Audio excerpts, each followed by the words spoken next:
of the Law brothers. I can't remember which one. One was pretty highly Cruz. recruited. Was that who the one? Yep. Okay.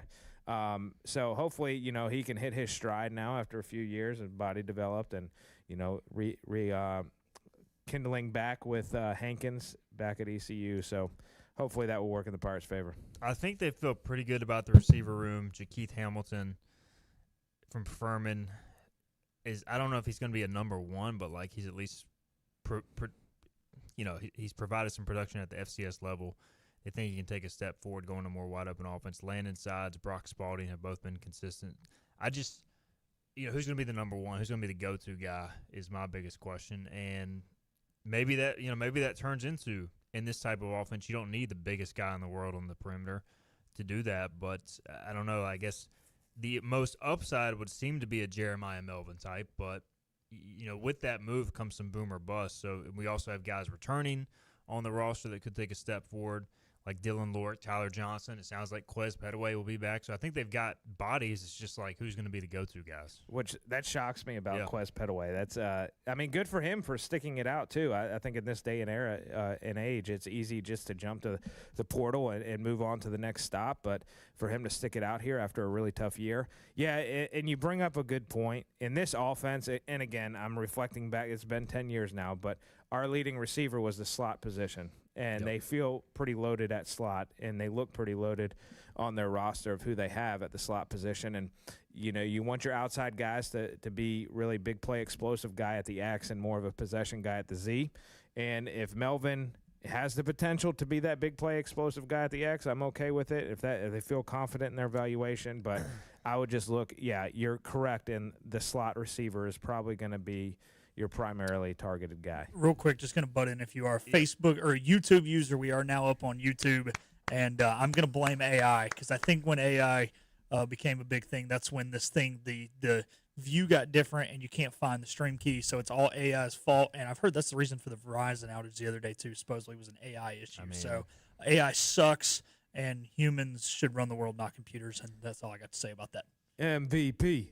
Appreciate it. MVP. Call me Matthew Stafford, baby. Multiple comments in the chat thanking Pilk for his hard work. So well done. Yes, we will have a Terminator sequel coming to Earth. Unfortunately, not a movie, but with AI taking over, it's going to be happening in the near future, I think. Just chaos. But anyways, that's your conspiracy theory that's prediction for Friday. I don't know. I don't like all this AI stuff happening. I've seen too many sci-fi movies. By the way, while Phillip was doing that, Miami may be trying to get its next quarterback. Chris Hummer saying that Duke has concerns that star quarterback Darion Menza could enter the transfer portal. He's on a 2-year contract. That's How the hell thing. can he do it? That's my thing. Miami's probably willing to buy that out and dude, that's insane. That's why we need some sort of CBA or something in place. These contracts have to mean something. Like this, if this happens, that's got to be the tip of the iceberg, because then what's the point? Like we've already said it multiple times, college athletics is worse than professional now because there's not multi-year contracts. It's a year-to-year thing. And one of the few guys that have signed a multi-year contract isn't even going to hold up his end of the bargain. Crazy. So I'm guessing there's some sort of buyout, and my assumption, it's always dangerous to assume, but I'm sure Miami's saying, hey, if you get out of this contract in the portal, we'll pay the buyout and we'll pay you whatever on top of that. I will never pull for Miami again in anything. I might pull for damn Carolina over Miami if this happens.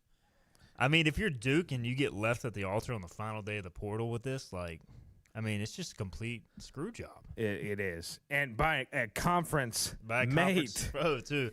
So, if you're Miami, was this the plan? Again, this is not official yet, but is this the plan? Let's wait till the last day and then poach somebody within your own conference to hurt a conference team? Is Menzo a Florida native? Because I know he was tied to Florida earlier in the portal season, and that's when he said he was going to return. Darion Menza is California. Nowhere close. San Luis Obispo. I hope if this happens, I'm going to pray for him to tear his ACL in the first game. That's bad to say, but I don't care. Phillip is angry. I'm ticked off. I'm already mad. Look, first, YouTube. I'm already hate college sports now because it's just been totally ruined. And if this happens, the first multi-year guy, like Duke finally gets their crap together in football. If this happens, no, Miami can float off into the ocean, break off and go be part of Cuba. Communist turds. It really is. It's just crappy, man. Like, I just don't like this at all. And even if it benefits ECU. The speculation is Miami because they're the one kind of left holding themselves, right? Yeah, because, I mean, I think everybody else has basically found a quarterback, to my knowledge. Another big news in the baseball world, Bo Bichette to the Mets. Wow, they pivoted to 3 years, $126 million. So still leaves the O's door open for Framber Valdez. So a lot of big moves happening in MLB. So before we get to NFL, just something's got to be done about the Dodgers, right? We were talking about this pre-show. Kyle Tucker signs $60 million over 4 years, so total value of what? $240 million. Yeah. Good player, but too much money. The Dodgers continue to hoard talent.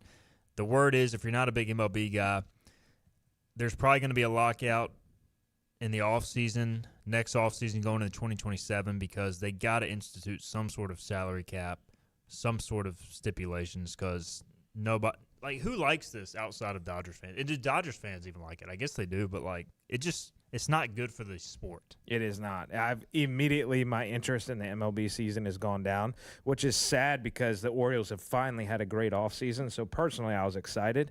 But like, I was texting with some buddies today, and like my kind of way of explaining it was, it's almost like if you're playing MLB The Show, you turn off fair trades and you just trade for the best players. Now, granted, they're getting some of these guys in free agency, but and you could say, like, up until recently, I kind of been on the side of these owners have money too, but also at the same time, now I've kind of switched because of all the deferred money the Dodgers are doing. That's a big issue. But then also, like, you have the Dodgers are making, like, I want to say $330-something million just from their TV contract, but you got small market teams making only $50 million.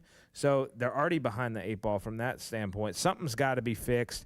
I will say my brother does work with the MLB in some capacity, and they're already prepping for a full – I didn't know your brother worked for MLB. He doesn't work for MLB. Oh, okay. He works for a company that partners with them. Gotcha. And he's already kind of hinted they're fully preparing for a lockout. Okay, so can I propose something? If we've got a lockout in Major League Baseball, meaning there's going to be nothing all summer long, can we vouch for college baseball to start like a month later next year then?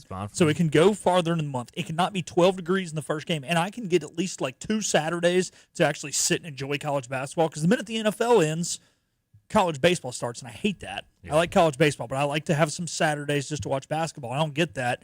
And also, February's too early, so you heard it here first. NCAA, if this lockout happens, start baseball in like mid-March. It's like the week of like the Final Four. And then maybe you don't have a miserable Tuesday game in Bowie's Creek. Yeah. Especially if you know it's coming, why not at least bump the season back a few weeks and take advantage of it? Because people, I think, are going to be thirsting for baseball come April, May if MLB is not there. And, like, is it going to get the same ratings? No, but it's a chance to grow the game. Yeah. So I'm a huge fan of it. A lot of fans, speaking of fans, a lot of them in the chat for Philip Pilkington today. More unhinged Pilk, please. And people are saying that we as a panel are unhinged today. Arg Hills 1250 says, my Dodgers just got better last night. Okay, first your off. Username. Yeah, yes, I mean, the username, the Dodgers, what is going on, man? Get out of here. Arg Hills 1250. My Dodgers just got better last night? Are you a Lakers fan too? How are your Cowboys this past season? Yeah. Get out of here, man. Kevin Kozart says Logan would flip off on this. I guess the Menza situation. So, Pirate fan says Bichette to the Mets. They have Lindor and Simeon. Where does Bichette fit in? I guess Bichette's not Republican. Yeah, I don't Sorry, I had to take a shot. Well, I guess one of them will play third, DH. Yeah. I mean, you make it work, man. So. I think you can move one of those guys to third. Somebody could play third. Simeon could play third, can he? Maybe. Yeah, I mean, he's the oldest of the three, so I'm sure Simeon at this age just wants to win. And Simeon's not even that good anymore, so no. That's not a huge deal. Kenny says easy on my Cowboys. Well, it's an easy joke. All right, let's get a break in. Speaking of NFL, we'll get into that on the other side. Divisional round starts tomorrow. and we'll make our picks. We'll break down the matchups and more. This is Hoist the Colors on Football Friday. You know what the problem is with standard belts? Usually you have to choose between too tight or the opposite, too loose. But with Anson Belt and Buckle, you don't have to choose. We got rid of the holes and instead have a track system designed for micro-adjustability. That way you can enjoy a perfect fit every time. Anson Belt and Buckle. Find your perfect fit today.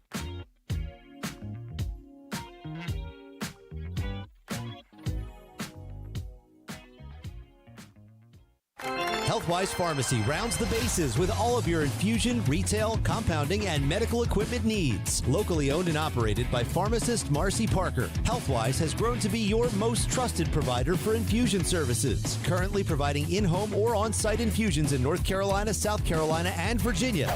Visit Healthwise Pharmacy at 615B South Memorial Drive or call 252-295-0059 to speak to a patient service representative to find the option that best suits your needs.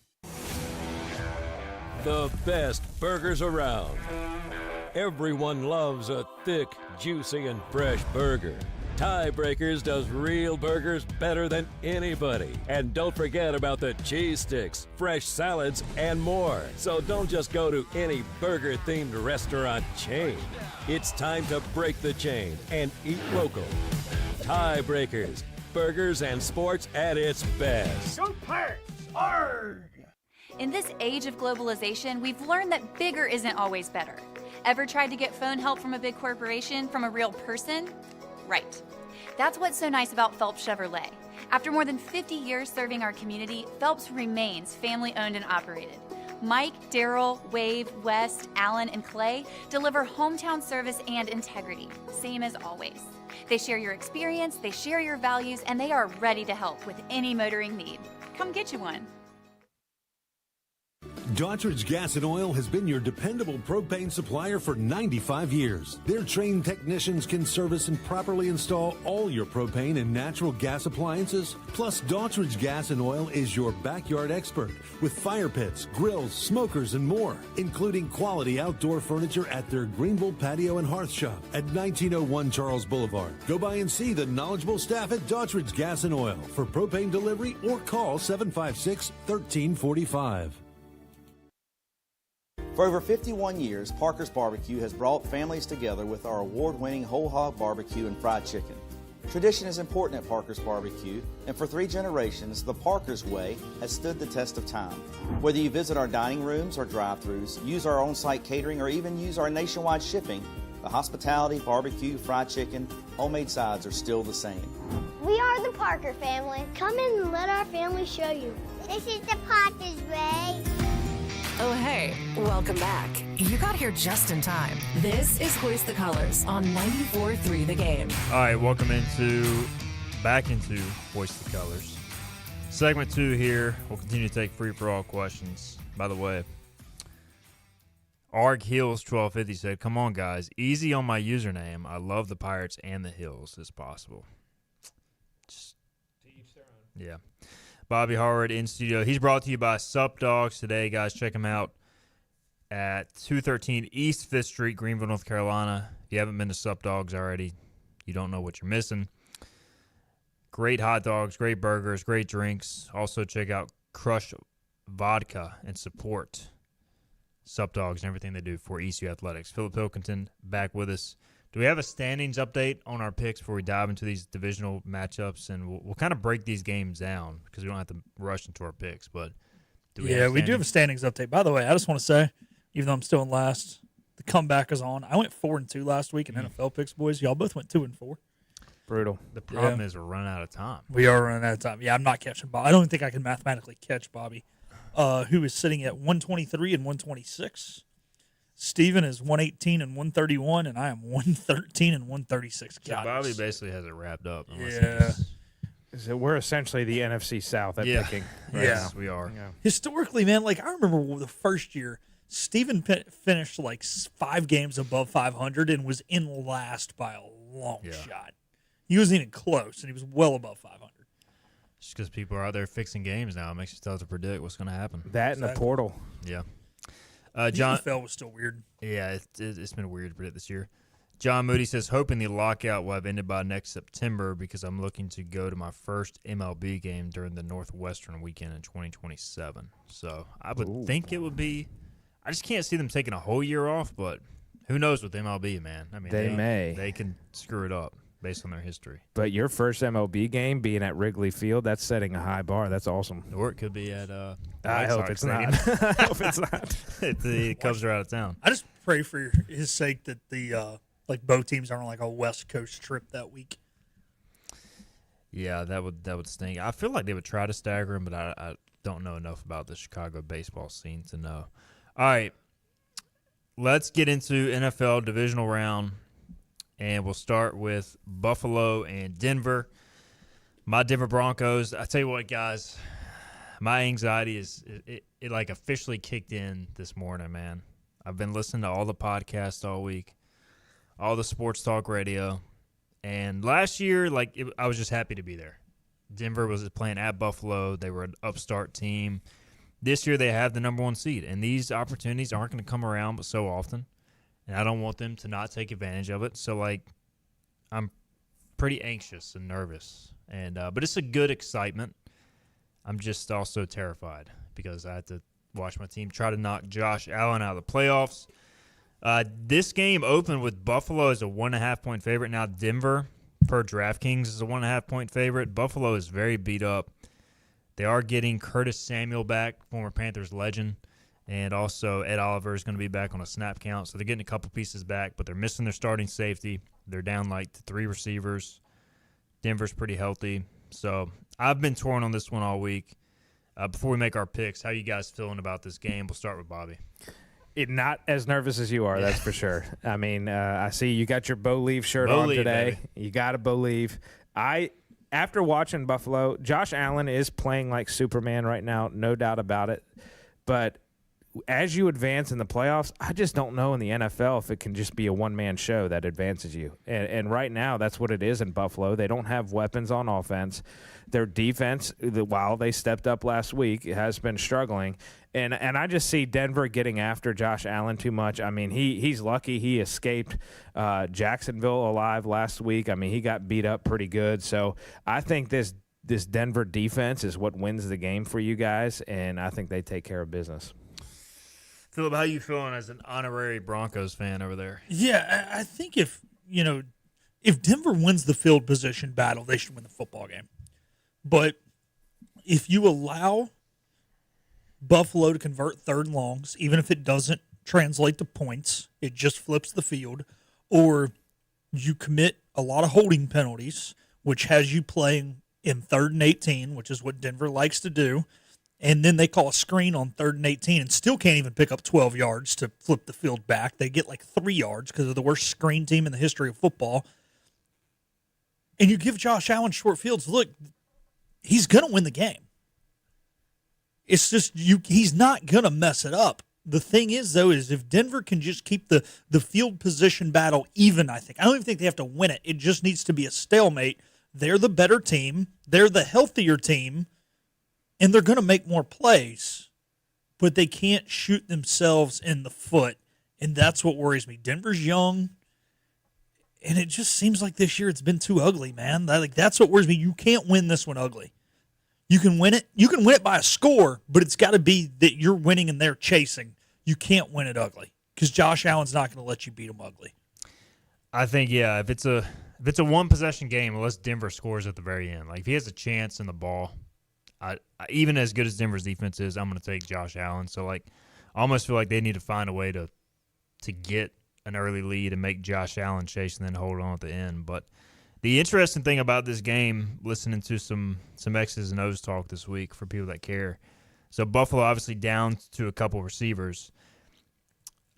So the thing that worries me is they obviously have the 2 tight ends, Knox and Kincaid, and they're going to go a lot of 12 personnel, try to run the ball.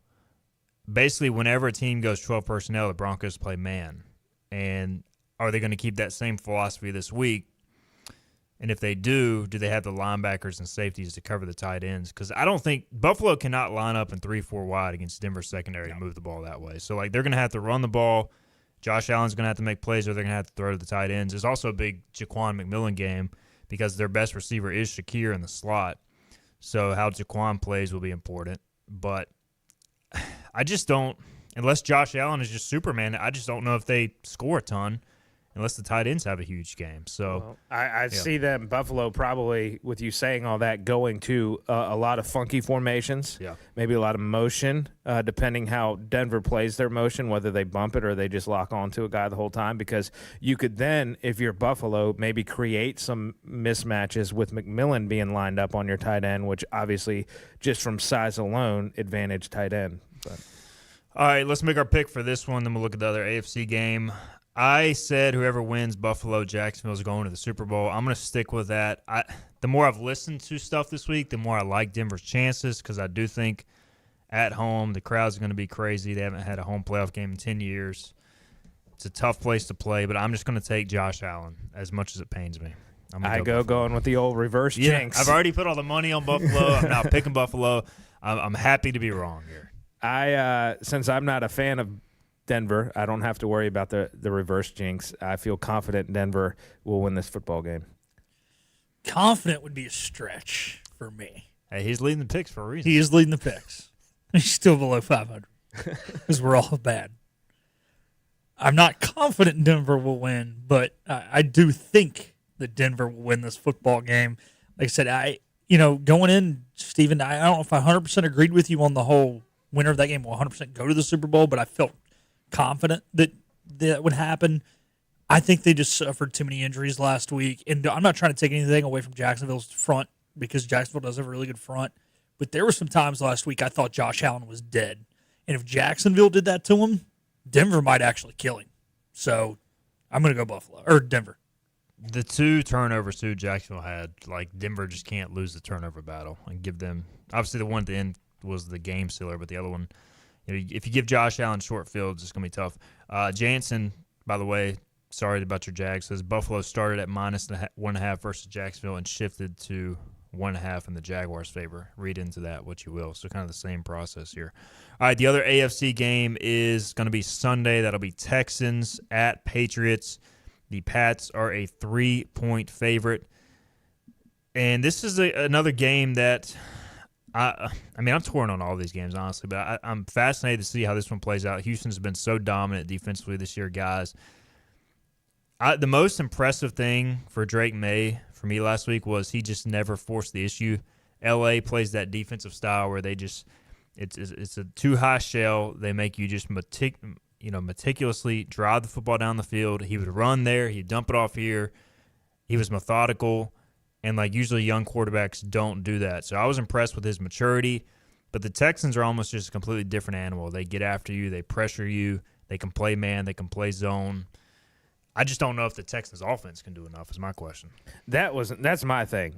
To me, I'm starting to lean favoriting Houston to be the AFC representative. Yeah. But that's all dependent if C.J. Stroud removes his head from his buttocks. That is what it's dependent on. He does look terrible at times. I mean, it's crazy because he looked like he was lighting the world on fire his rookie year, and he's gradually regressed. And if they can just have a pulse on offense, this defense is good enough, especially because there's not anybody outside of Josh Allen that's left that really scares me.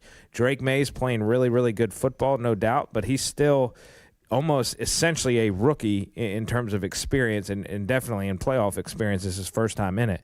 So I'm leaning towards Houston kind of being the AFC representative solely because of their defense, and as long as C.J. Stroud does not lose them the football game.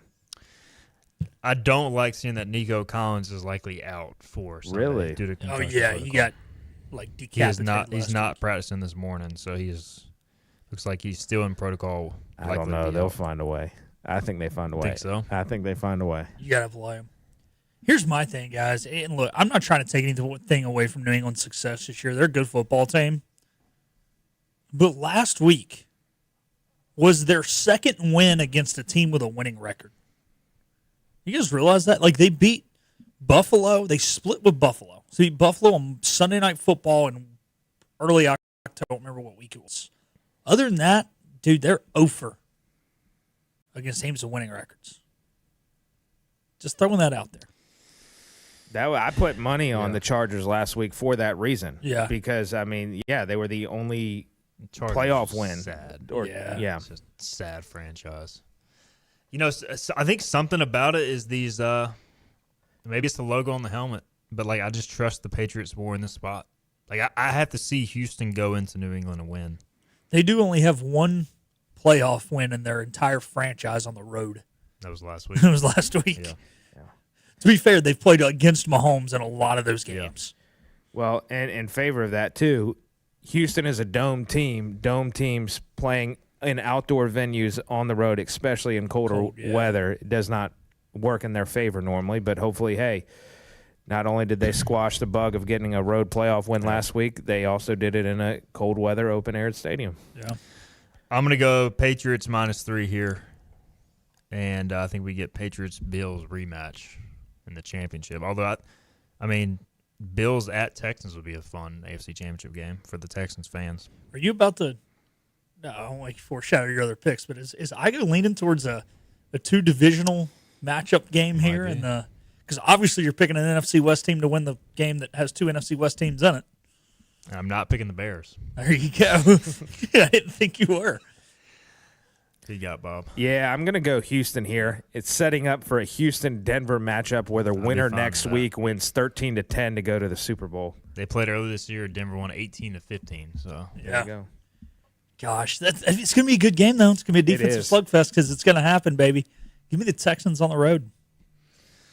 I would love to see it, man. I would love to see it. Hope you guys are right, and I'm opposite of you on the pick. So if I'm right and my team loses, I will gain some ground. There you go, and win some money in your pocket. Yeah, there you go. So I'd much rather have the Denver win and just go ahead and give you the championship, though. So we'll see how it unfolds. All right, NFC, we'll break that down after this and continue on this Football Friday.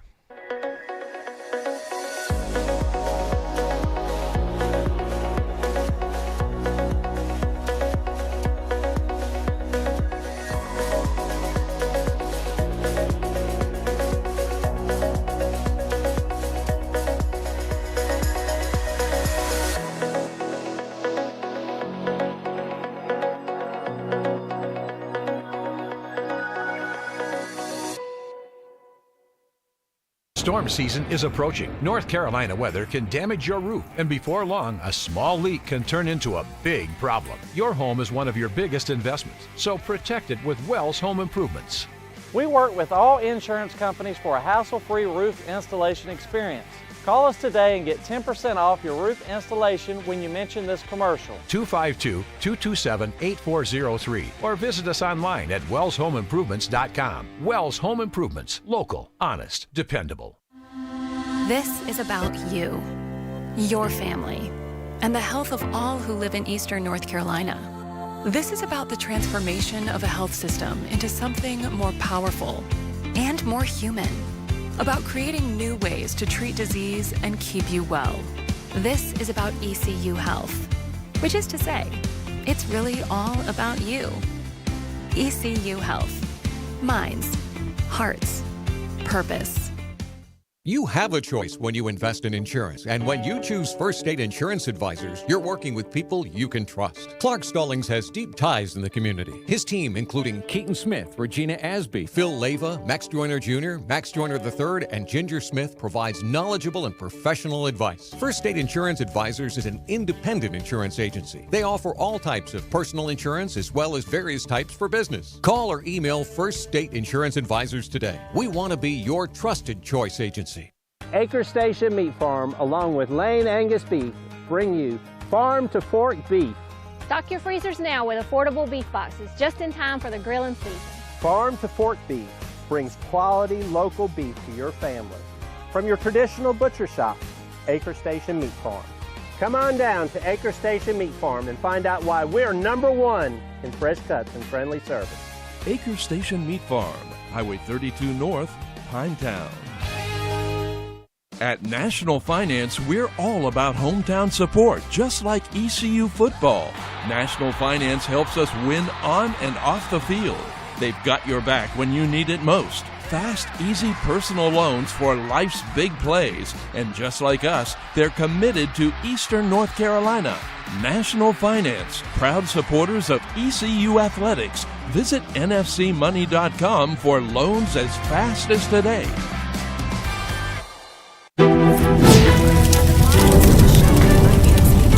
Where you get your podcasts.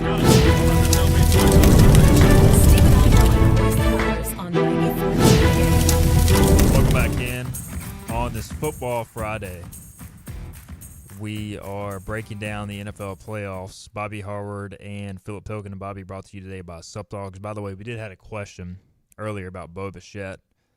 He will play third base, according to Talkin' Baseball and John Heyman. So we did have a question about the Mets infield situation. You know, you never know what you're going to get on a Friday. So which makes sense because you probably want Simeon to stay at second base. Yeah. And, God, that's a loaded infield, though. It is. It definitely is. So there's your baseball update on the Mets front. All right. NFC, we just made our AFC picks. I am on the Bills, a little bit of reverse psychology, hoping the Broncos get it done, and I'm on the Patriots. These guys are on the Broncos and Texans.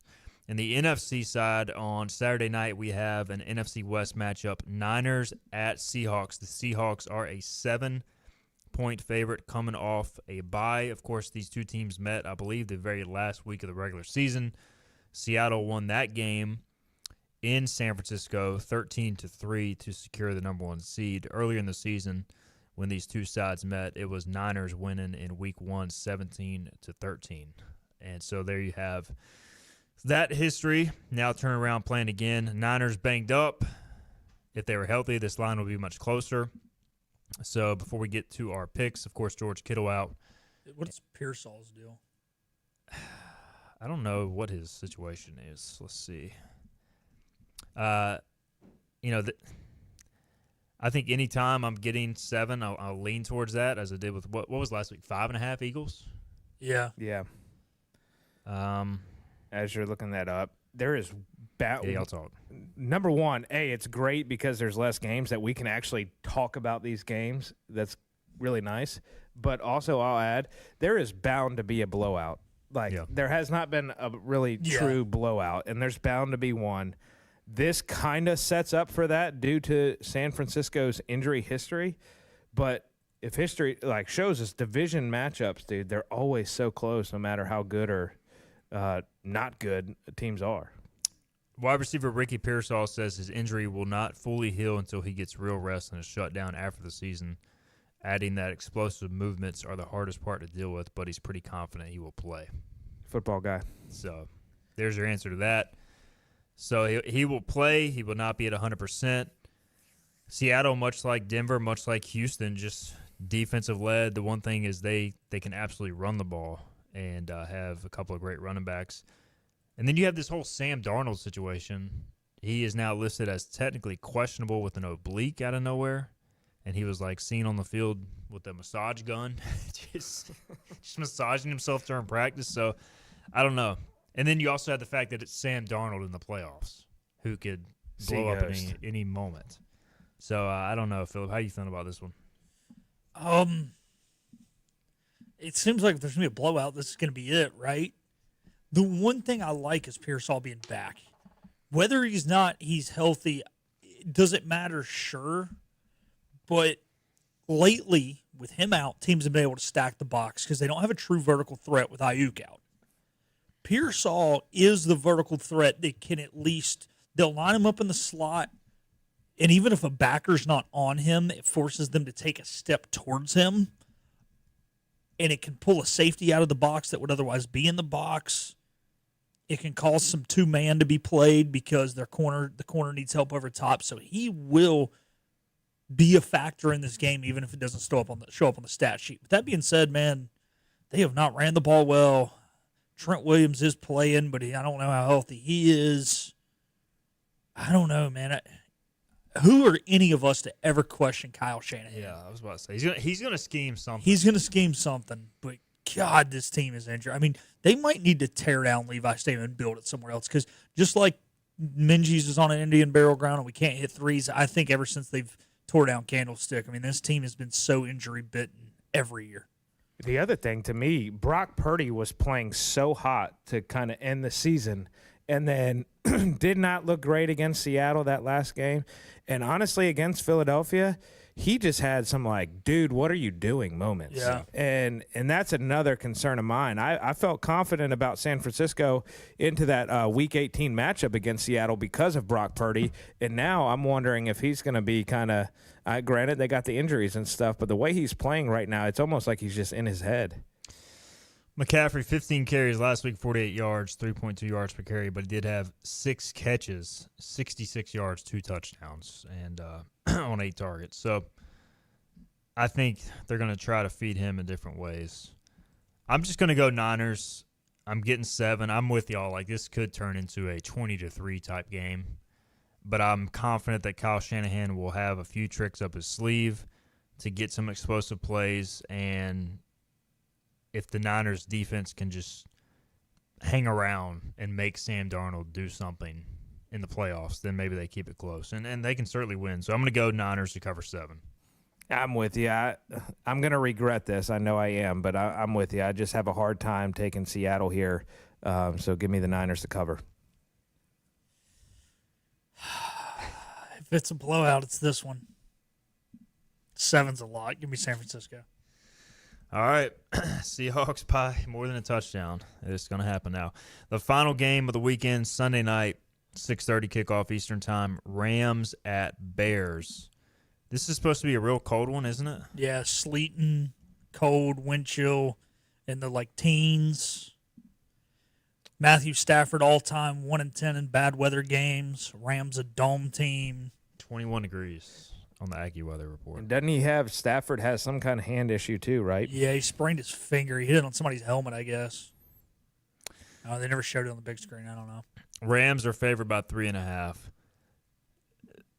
You know, I just haven't been a Bears believer all season, but they're kind of like the Broncos. They just keep finding ways to win in just unbelievable fashion. Like that 4th down throw that Caleb Williams made last week was insane. 3.5, the Rams are favored by. I don't know, guys. This one's tough for me because I think the Rams are a much better team, but this one in Chicago with the conditions, Bears fans, again, are going to be insane, and then it just comes down to, does Caleb Williams pull another rabbit out of the hat? Going into before the weather report, I was really leaning heavy L.A. here. But as we're discussing this more, the weather is a fact. I mean, this is playing right into Chicago's hands. You got this L.A. group coming from a dome stadium into play. You got Stafford with a hand issue. When in cold weather, your hands get cold. It's hard to get a good grip on the ball. And this Chicago team has taken the personality of their head coach, and it's that of being a maniac. And I think Ben Johnson has just really impressed me with what he's done with Chicago. Don't love some of the things I've seen out of Caleb Williams. He can get a little pouty and stuff, and if that goes at the wrong time, that can really go south quickly. They bounced back last week. I'm leaning Chicago here, I think. How you feeling, Philip? Dude, San Fran's banged up. The Lions didn't know how to play football because they lost both their coordinators. Yes, one of them is the Bears head coach. What does that leave you? The Rams are the best team in the NFL. Yes, it's cold. Yes, the weather's going to be crappy. The Rams are the best team in the NFL. They're going to win the Super Bowl. Can't win the Super Bowl if they don't win on Sunday. Give me LA. Got to win a game in 21-degree weather to get there. And then even if they win this, they're probably going to Seattle. I mean, it's a lot to ask. Speaking of over-under games, this may be the one to take the under. 48.5 right now is the over-under with those weather conditions. Yeah. It's just the Rams' defenses look super shaky. And we know the Bears can get points. Who are you taking, Bob? I'm going Chicago. Bear down, Chicago Bears. Give me the Rams, 3.5. I don't love that hook because I could see this being a field goal game, but I'm going to take the Rams. I'm going to take the better team. The thicker kicker hits a game winner, and Bob covered. Bob gets the cover. Yeah. I'm going to go a step further. My bold prediction, Bears money line. Let's go. Right. I mean, there's good value there. The weather scares me. If this was a September game, I'd feel much better about the Rams. I think it's going to be something, the way Caleb paints his fingernails, it's going to help him hold the ball a little bit tighter, and he'll be able to withstand the cold weather. I'm not even going to comment on that. Yeah. Let's just move on before we get in trouble. All right, let's get a break in. There are your NFL picks. Kind of some split opinions, which is what makes the NFL so fun. I mean, it's a little bit all over the board. Obviously, you got the big line with the Niners, Seahawks, but anything can happen in that divisional matchup. We'll get a break in. We'll come back. We got to pick the college football playoff championship game as well, Miami and Indiana. We'll do that on the other side and wrap up the show after this. You know what the problem is with standard belts? Usually you have to choose between too tight or the opposite, too loose. But with Anson Belt and Buckle, you don't have to choose. We got rid of the holes and instead have a track system designed for micro-adjustability. That way you can enjoy a perfect fit every time. Anson Belt and Buckle. Find your perfect fit today.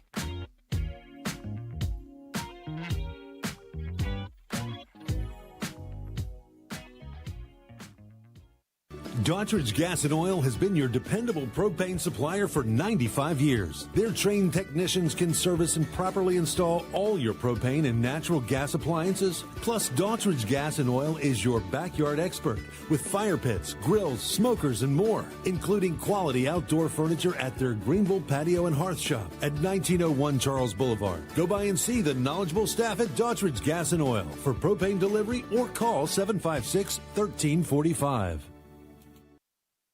Other restaurants claim their food is fresh and fast, but are they friendly? At Moore's, you're treated like family the minute you walk into their doors. With locations in Winterville, Newbern, Swansboro, Morehead City, and Jacksonville. We've been practicing what we preach since 1945.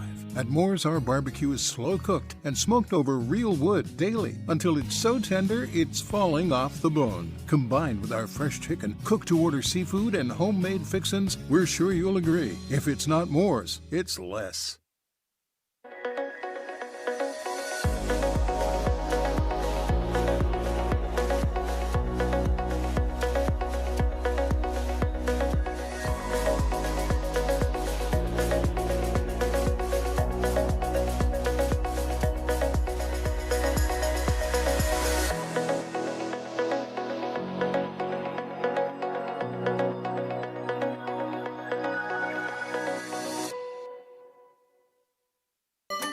Your confidence makes everything look good.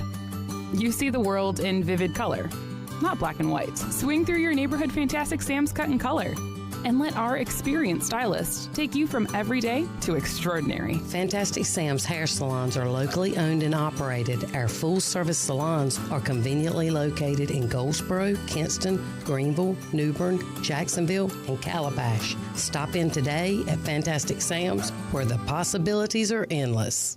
You have a choice when you invest in insurance, and when you choose First State Insurance Advisors, you're working with people you can trust. Clark Stallings has deep ties in the community. His team, including Keaton Smith, Regina Asby, Phil Leyva, Max Joyner Jr., Max Joyner III, and Ginger Smith, provides knowledgeable and professional advice. First State Insurance Advisors is an independent insurance agency. They offer all types of personal insurance as well as various types for business. Call or email First State Insurance Advisors today. We want to be your trusted choice agency. We're live with Stephen Igo on 94.3 The Game. Hoist the Johnny Roger! Now, back to Hoist the Colors. Final segment here of Hoist the Colors. Bobby Harward hanging out. Sup Dogs bringing his appearance on the show today. Appreciate Sup Dogs' support of the program. Philip Pilkington doing the hard work behind the glass, making sure we're live on YouTube, Facebook, and X. Final segment here. We just picked NFL playoffs, which, by the way, Kenny Curling's on the board with his picks. He's got the Bills and the Pats, and he's got the Seahawks and the Rams. So there are his picks. He has 2 divisional championships, just as I do. All right. Speaking of championships, we have Monday night, which I understand they don't want to go head-to-head with the NFL, but I can't stand these Monday night national title games. Miami, Indiana. Indiana's an 8.5-point favorite. They've just been so dominant all year. 8.5 feels like too big of a number to me still, but I just don't know if I can go against it at this point. How are you feeling? Dude, they've looked so good. I mean, so good. And I just don't like Miami's offense enough to be able to keep up. I think defensively, Miami's legit. Offensively, I mean, we've been saying it for the last few weeks. We're bound for a Carson Beck game. Does it happen in the championship? He's been close to making those errors, but he keeps getting away with it. And I tell you what, that freshman receiver, Tony, I think it is, unreal. electric. I mean, he was a problem week 1 against Notre Dame, and he's continued to be a major issue. To me, I'm going to go to the scheduling thing. A lot of people have Monday off for MLK Day. Why not do a 1 o'clock NFL game, a 4:30 NFL game, and then you can have an 8 or 8:30. You can do a later kickoff for your college football game because people have off work on Monday. I like that. I mean, I'd be fine with that. Because I'm not for Saturday championships. I know everybody says it would work, but like think of how many times, like as a kid, you were still playing like your rec basketball games at like 4 or 5 o'clock, and that's what the West Coast people. AAU tournaments will be going on. People are gonna miss. I like that, Bob. Miami. The one thing that's crazy about their offense not impressing is their O-line's elite, and they have Tony. Like, how are they not better offensively? I mean, it's just kind of like it's. Beck. Yeah, I guess so. Because, I mean, I'm going blank now. Who did they play? Not last week, the week before, Miami. I mean, they couldn't even get A&M, and then they played. Whoever the 2 seed was it Ohio State? Ohio State, and then they played Ole Miss. Was it Ohio State? Yeah. Somebody looked like they couldn't freaking tackle Fletcher. It must have been Ohio State. It might have been Ohio State, but good gosh. I mean, you're right. Because they've got dudes on offense. Yeah. It's just like they struggle to consistently score points. Well, A&M could tackle him at the end of the game. Bruce Willis in the chat says, Indiana's defense actually pressures the quarterback more than Miami. That's scary. Jay Hobbs, games should be shown on a national network. Is it not shown on ABC and ESPN? I think it's just on ESPN. I think it's not on over-the-air TV. I don't think it's on ABC. But there's like 75 different ways you can watch with all the ESPN. Yeah, but none of it's over the air. You got to pay for it. Yeah. Yeah, I mean, Bruce Willis saying Cristobal is so conservative. That's why Miami doesn't put up more stats. I would agree with that. Yeah. I'm going Indiana here. I do think this is a closer game, but they're just a better team. So I think they pull away and win by 2 scores. I'm going Indiana as well. I think they have a ton of 5th-year and 6th-year guys, too. They're big. They're massive. They should be able to match Miami in the trenches. Give me the Hoosiers to win a college football national championship. Right? Yeah, they're going to win. 8.5's a lot, though. I still think they probably win it by 10. I will say this, though. If you're taking Miami money line, I would probably, just in my opinion, I would pair the under with it. Just going to be a low-scoring game. Yeah. If Miami wins outright, I think it's a low-scoring. I mean, I could be wrong, but I think you're right. I think they're going to have to win it 21-17 or at highest. I don't know what the over-under is, to be honest. I'm just kind of yapping over here. But I would say it's a big deal that they're playing at home, but I don't even think Miami fans are that raucous. So Hard Rock. Well, and too, you know how these championship games it's are kind of so corporate. It's so much corporate crap. Yeah, I've said I don't want to go to a Super Bowl. I'd rather go to the NFC Championship game. Which, by the way, if Denver wins, should I attempt to go to the 100%. Yeah, not even a question. That's awesome. I mean, I don't know if I can pull it off, but I'm going to look into it. That'd be your third one this year.